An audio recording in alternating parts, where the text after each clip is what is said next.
Ya namanya orang ketemu orang di dalam hutan, mau terjadi pembunuhan saling tembak di dalam hutan juga, si bangkainya itu sangat tipis sekali ya kesempatannya untuk ditemukan, karena kemungkinan si bangkai tersebut katanya.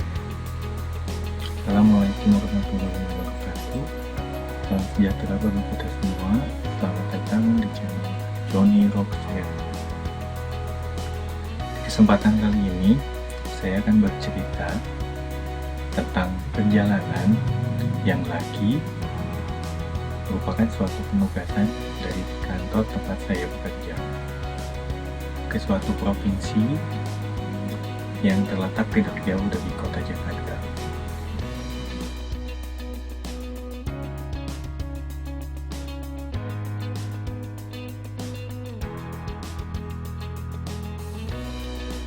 Langsung saja kita mulai ceritanya.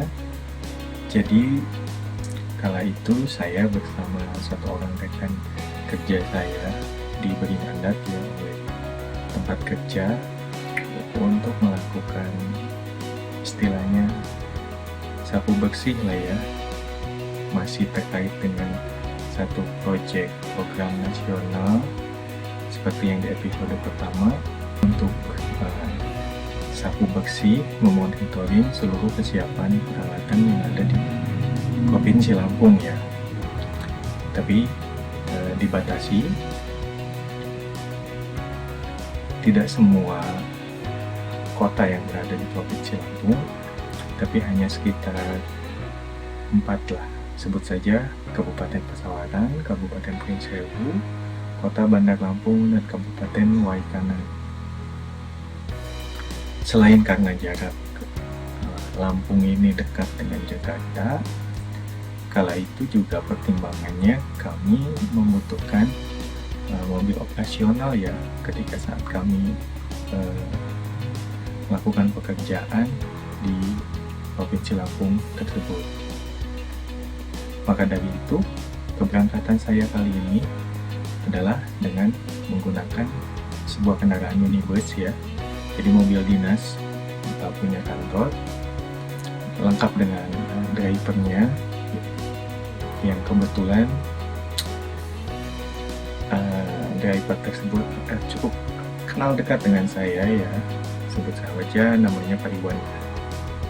Kala itu kalau tidak salah tanggal 16 Desember ya tahun 2011 kami berangkat dari kantor sekitar pada zuhur ya, sekitar sehabis sholat zuhur, menyusuri jalan tol dalam kota arah Merak ke sana.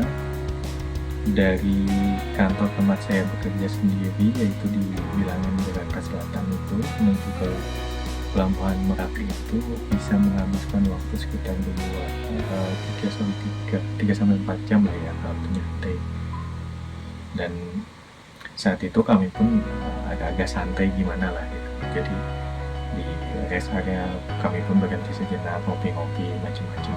Jadi memang nggak terlalu terburu-buru, sehingga tepat sebelum maghrib kami tiba di Pelabuhan Merak gitu, dan siap untuk melakukan penyeberangan ke Bakauheni ya, dari Pelabuhan Merak ke Bakauheni.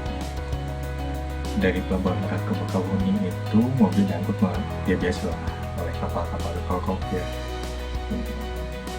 Perjalanan menaiki kapal roro dari Merak sampai Bakauheni itu ya rata-rata di kisaran 3 atau 4 jam lah ya. Dan kebetulan sekali saat itu cuaca di Selat Sunda ya, karena perairan di antara Merak dan Bakauheni itu adalah Selat Sunda ya. Nah waktu itu cuacanya sedang tidak bersahabat ya, jadi memang ombak lagi tinggi sehingga kapal yang mau bersandar pun sangat ekstra hati-hati kala itu. Di atas kapal roro sendiri ya seperti biasa aktivitasnya kita ngopi-ngopi lah sambil jalan-jalan di atas gitu. Tapi memang tidak terlalu ini juga ya, karena saat itu memang cuaca agak-agak buruk.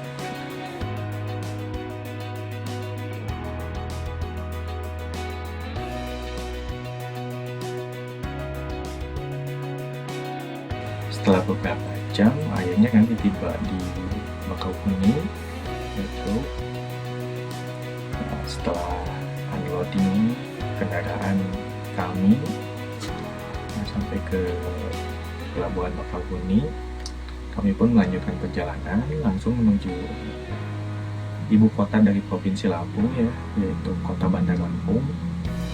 Dan kebetulan waktu itu kondisi jalannya cukup lenggang ya, jadi agak cepat perjalanan kami itu dari Bakauheni ke Bandar Lampung, itu terbilang cepat lah ya.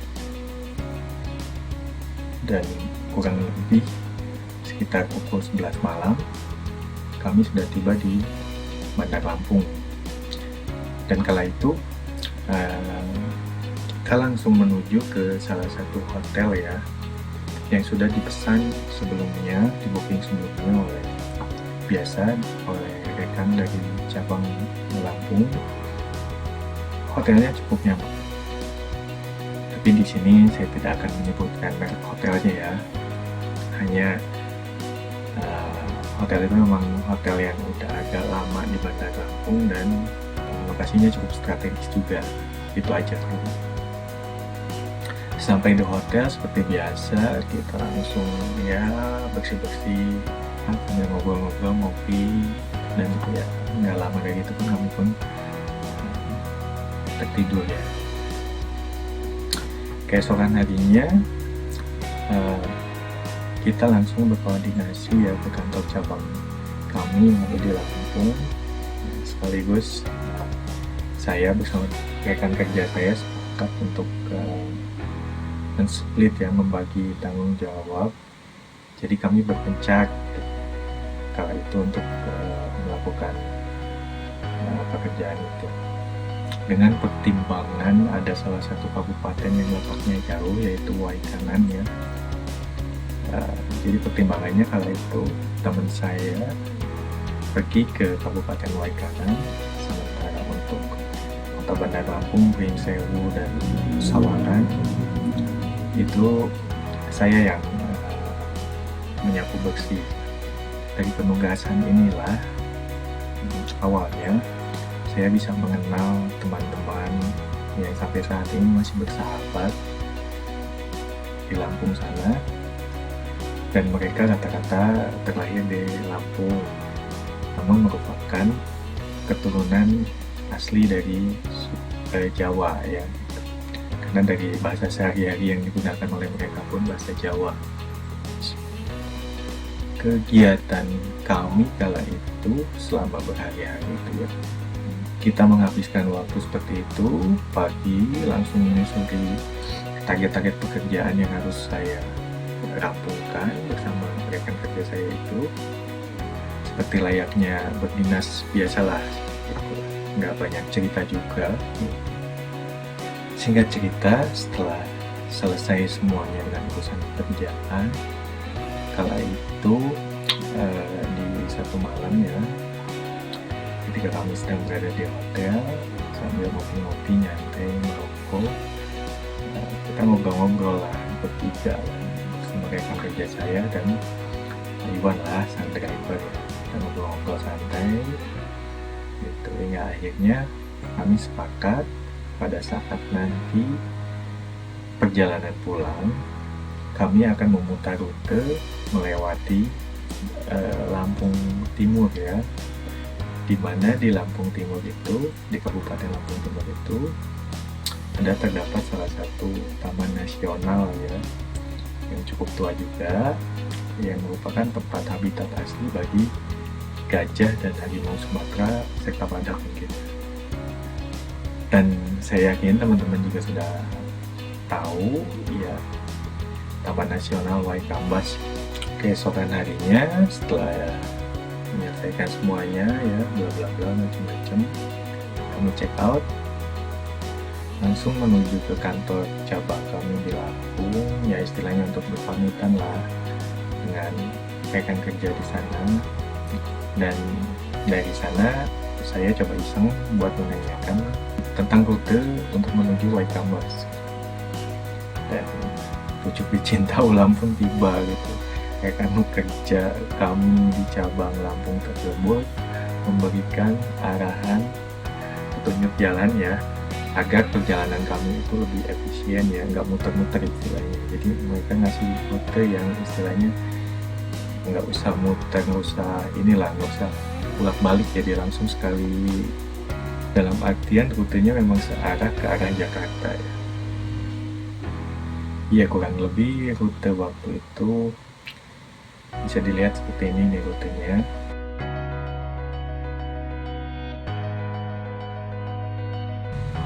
Jadi dari Bandar Lampung sendiri kita menyusuri jalan ke arah kota metro ya, salah satu kota juga yang terdapat di Provinsi Lampung. Jadi selain Bandar Lampung, Provinsi Lampung juga memiliki kota lain juga, yaitu kota metro gitu. Jadi memang label kota itu ada dua kalau nggak salah ya, di Provinsi Lampung itu kota metro dan kota Bandar Lampung. Yang lainnya masih kabupaten. Waktu itu perjalanan pertama saya juga menginjakan kaki di Provinsi Lampung, dan ada sedikit kesan dari saya melihat Lampung ya. Uniknya di Lampung itu, walaupun Provinsi Lampung ini terletak di Pulau Sumatera, namun mayoritas penduduk Lampung itu adalah Jawa, suku Jawa, karena bisa dibilang Provinsi Lampung itu adalah contoh role model dari program transmigrasi yang dulu digagas oleh pemerintahan Soeharto ya. Maka tidak heran gitu kalau kita masuk ke Lampung itu, kita akan menemui orang-orang berbicara dengan menggunakan bahasa Jawa. Dan bahkan arah-arah penunjuk jalan serta nama-nama daerah, desa, nama-nama tempat di Provinsi Lampung itu malah jadi mirip-mirip di Jawa Tengah atau di Jawa Timur ya gitu. Kayak misalkan ada Mojokerto juga, ada apalah gitu. Dari kota metro sendiri kita masih terus lanjut gitu, hingga akhirnya sampai di suatu daerah yang waktu itu saya lihat di sekitar itu namanya Sukadana ya, sebuah nama daerah yang cukup unik karena kala itu dalam benak saya juga, kok ini nama daerahnya tumben Sukadana ya. Jadi seolah-olah namanya mirip-mirip tempat yang ada di daerah Jawa Barat. Dan pada saat itu juga, saat di daerah tersebut kami sempat kehilangan arah ya, sempat tersesat ke sana kemari gitu. Sampai akhirnya saya berinisiatif untuk bertanya ke penduduk sekitar, dan benar saja waktu itu saat saya bertanya ke penduduk sekitar itu, saya bisa mendengar dengan jelas bahwa orang yang saya tanya itu menjawab pertanyaan saya dengan logat Sunda yang cukup kental. Jadi akhirnya saya pun menggunakan bahasa Sunda ya untuk bertanya.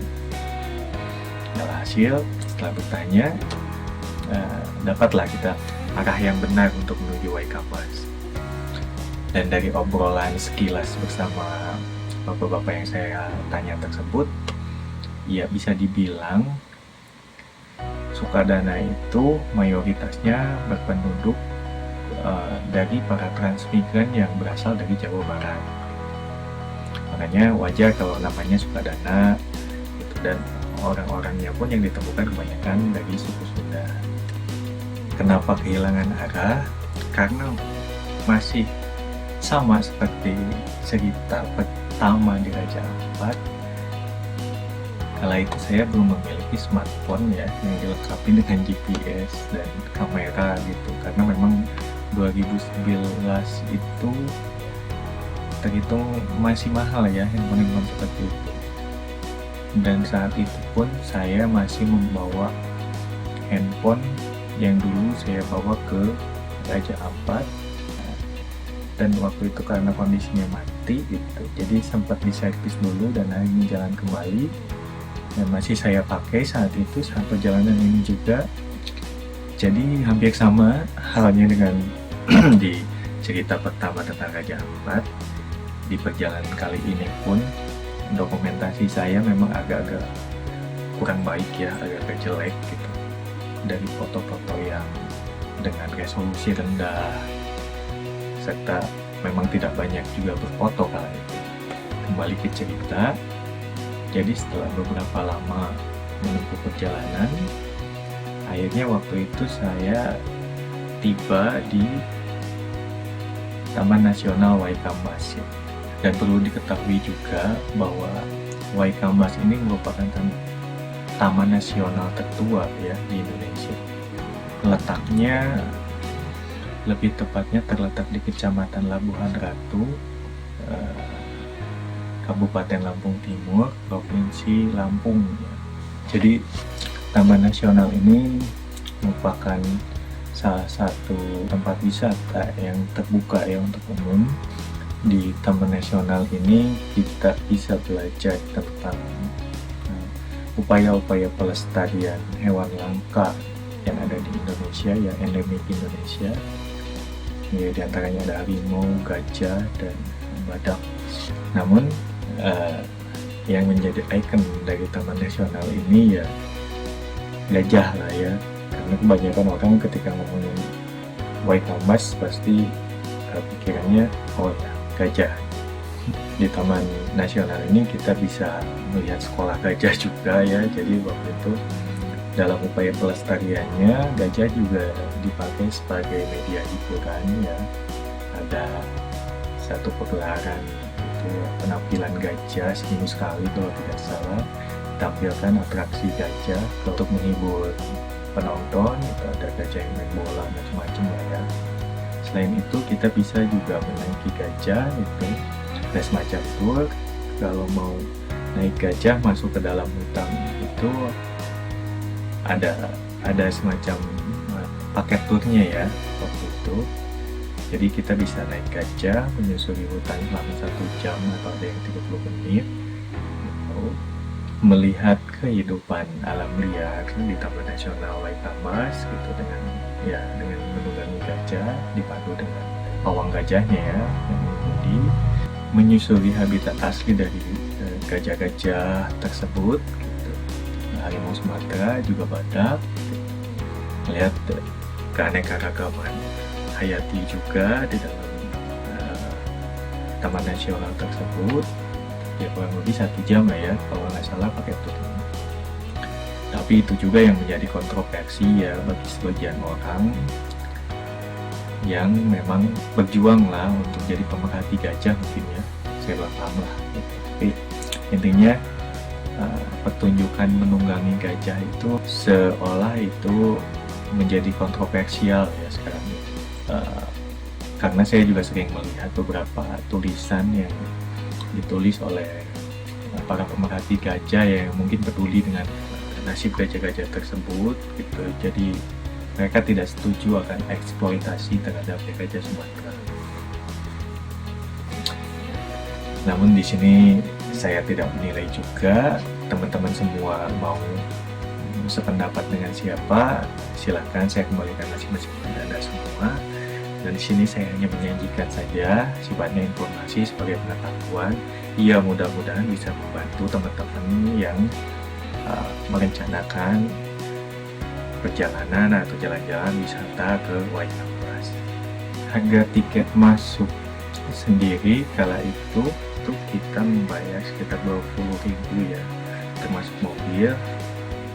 Tapi harga sebenarnya untuk satu retribusi mobil masuk ke Waikambas itu sekitar 6.000 ya, dan tiket orangnya adalah 2.500 per orang. Kebetulan saya masih memegang tiket kami saat waktu dulu masuk ke Taman Nasional tersebut ya, bisa dilihat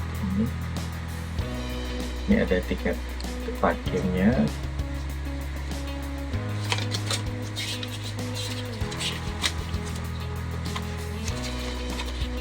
Ini belakangnya ada tiket orangnya ya.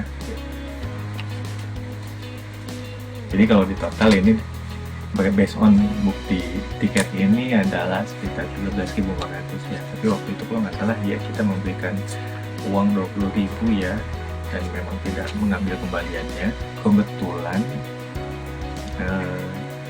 pada saat saya di sana itu kondisi sepi ya, di Waikambas itu sedang sepi, dan kebetulan juga rumput-rumput savana ya yang biasa tempat gajah main itu sedang dilanda kekeringan ya, jadi otomatis terlihat rumput yang menguning gitu kan, terbentang sekali hamparan rumputnya berwarna kuning.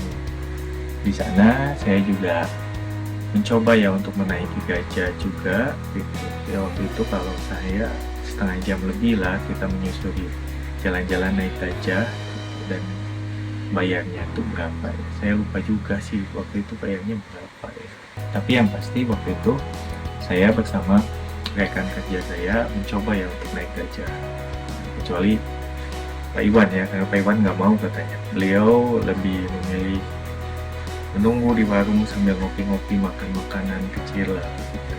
Sementara saya main-main di area savana rumput tadi, terus melihat beberapa babi hutan juga. Dan setelah puas, saya pun bergabung bersama Pak Iwan untuk menikmati secangkir kopi sambil makan siang ya waktu itu, karena kita tiba di Waikambas itu sekitar pukul 12 siang ya, sekalian kita istirahat sejenak sebelum akhirnya memutuskan untuk pulang ke Jakarta.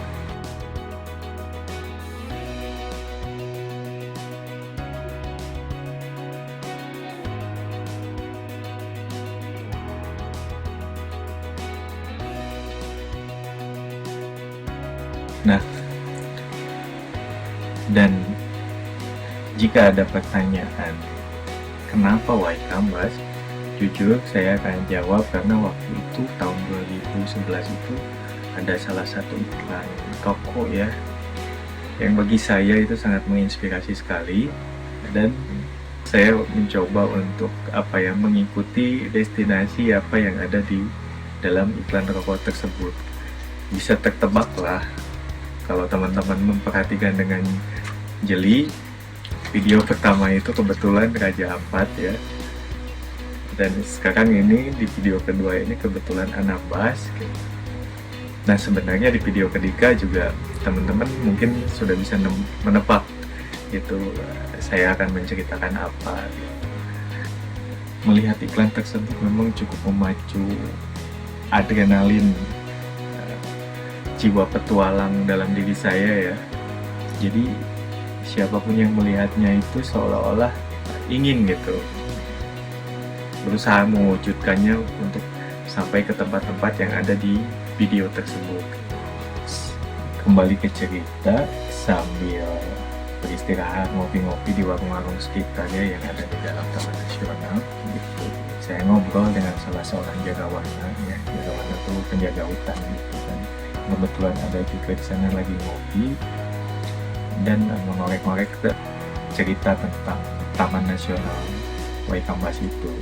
Dari pengakuan beliau bisa disimpulkan bahwa aktivitas pemburuan gajah itu, bahkan aktivitas pemburuan harimau itu yang terjadi meskipun itu di wilayah Taman Nasional itu masih sangat-sangat banyak ditemukan. Dan terkadang si jagawananya sendiri itu pun kewalahan gitu, dan harus berhadapan dengan kenyataan pahit saat para pemburu liar itu jumlahnya lebih banyak dan senjata yang dibawanya itu lebih bagus daripada si jagawana itu. Otomatis si jagawana nggak bisa berbuat banyak gitu, karena takut hal-hal yang tidak diinginkan terjadi, karena ya namanya orang ketemu orang di dalam hutan, mau terjadi pembunuhan saling tembak di dalam hutan juga si bangkainya itu sangat tipis sekali ya kesempatannya untuk ditemukan, karena kemungkinan si bangkai tersebut katanya bisa lebih cepat dimakan satwa-satwa liar yang ada di dalam sana.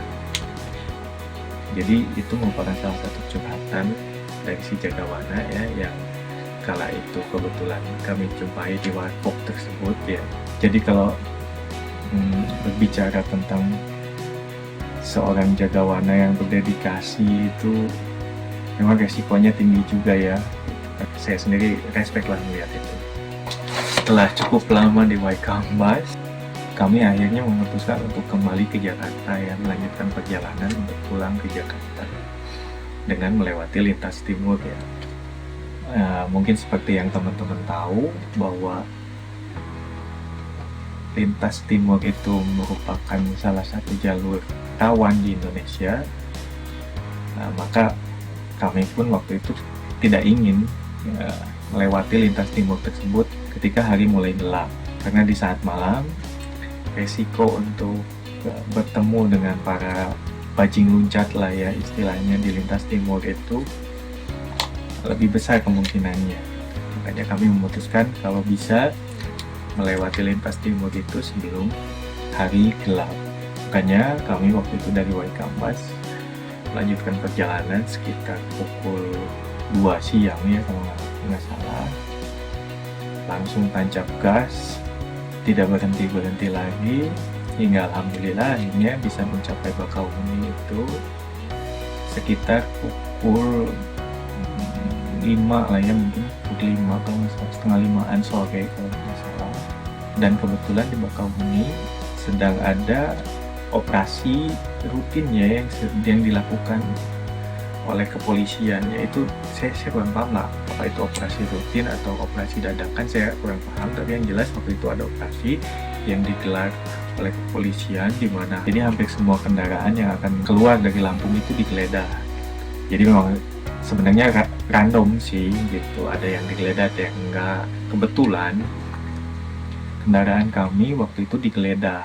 Awalnya kita mau dibiarkan aja jalan, tapi memang ada satu pak polisi yang melihat ke arah kami gitu, dan entah kenapa gitu, mungkin saja wajah Pak Iwan, wajah saya dan wajah teman saya itu lebih mirip residivis kambuhan dan memiliki gerak-gerik mencurigakan. Akhirnya kendaraan kami pun di sweeping juga, dibuka semua, terus kami disuruh turun terus diperiksa semuanya. Bahkan ada satu polisi yang seolah-olah yakin kalau kami ini orang jahat gitu. Lucu memang dari pandangannya gitu, dari apa cara dia memeriksa semua kendaraan kami itu, karena mungkin melihat wajah-wajah kami, dan kebetulan waktu itu pun saya hanya memakai baju lekbong karena gerah ya, pakai kaos singlet istilahnya, otomatis gambar-gambar nggak jelas di tubuh saya, dan kebetulan Pak Iwan juga memiliki gambar di tubuh terlihat sangat jelas gitu, sehingga wajar kalau waktu itu Pak polisi langsung menyetop mobil kami untuk di sweeping gitu. Ya mungkin dikiranya saya bandar ganja yang meloloskan ganja ke Pulau Jawa atau apalah, saya nggak ngerti waktu itu. Tapi akhirnya Pak polisi meminta maaf karena memang kami tidak membawa apa-apa, dan memang kami pun menjelaskan kepada mereka bahwa sebenarnya kami ini sedang bertugas gitu untuk salah satu proyek pemerintah gitu, dengan memperlihatkan beberapa surat tugas kami beserta ID kami lah, ID karyawan kami. Akhirnya mereka meminta maaf dan silahkan kami lanjut untuk melanjutkan perjalanan. Setelah pemeriksaan yang dilakukan oleh kepolisian di Bakauheni, kami pun kembali menyeberangi Selat Sunda naik kapal Roro, dan akhirnya tiba di Merak, kembali menuju kantor ya, dan kami pun langsung pulang ke kediaman kami masing-masing. Oke, mungkin cerita kali ini sampai di situ saja, karena memang tidak terlalu banyak aktivitas ya kala itu, tapi mudah-mudahan cerita pengalaman ini selalu bisa diambil manfaatnya bagi teman-teman semua. Sekali lagi mohon maaf atas kekurangannya. Sampai jumpa nanti di cerita selanjutnya. Dan jangan lupa ya, bagi yang belum subscribe, langsung saja bergabung bersama kami untuk subscribe, like, dan kalaupun mau di-share video ini silahkan, bebaskan saja. Akhir kata, wassalamualaikum warahmatullahi wabarakatuh.